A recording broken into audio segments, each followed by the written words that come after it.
let's spend a few moments talking about some of the other options that we have available to us whenever we're creating posts. Now, just give me a moment here, because right now I'm looking at my live blog, the front end of the blog, I guess you could say, and I'm just going to use my browser's back arrow to essentially back up to the admin backend. There we are. This is what we're after here.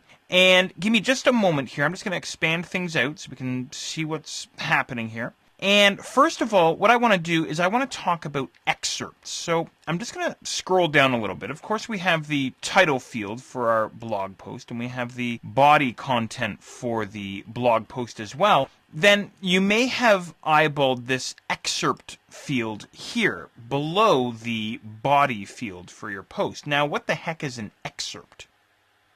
Well, essentially, an excerpt is a short summary of your blog post. It can serve as a teaser, if you like, for your blog post. Now, they're optional. You don't have to use them. And there's no limit on the length of your excerpts either. You can make them as long or as short as you want, but of course the idea here is to keep them kind of short and sweet. And your excerpts can be utilized by your blog theme, perhaps, maybe by the search results page for your particular blog, or by the archives page for your particular blog, and so on, right? Now, the other thing as well that an excerpt is going to do for you is it replaces your post's full content in your blog's RSS feeds. Now, let me show you how this has to happen here. We need a particular setting to be checked off to ensure that the excerpt is actually going to be used in the RSS feed rather than the full post. So here's what I'm going to do.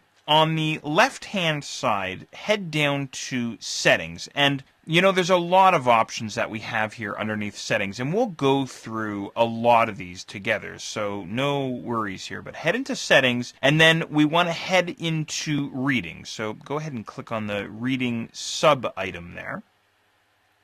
And then I'm just going to scroll down a little bit. And again, we'll talk about a lot of these different settings here, but I just want to point this out here. For each article in a feed, show the full text of the post or the summary. Really, that should read excerpt, because if summary is marked off here, then it's going to pull the post content out of that excerpt field that you and I were just looking at for the individual posts. And again, this is only in the situation where you're setting up your blog's RSS feed, right? Now, I'm going to leave the default here, full text, but if you're going to switch to summary, don't forget to click on Save Changes there. So that's the idea. So to sort of summarize, I guess you could say, your excerpts. I'm just going to head back into this edit screen here while I talk to you here. This excerpts field here is typically used by your theme in the situation where your theme can use the excerpts. Again, maybe in search results or in archives and things like this. And the idea is that it serves as sort of a teaser for your posts. You can use them if you like.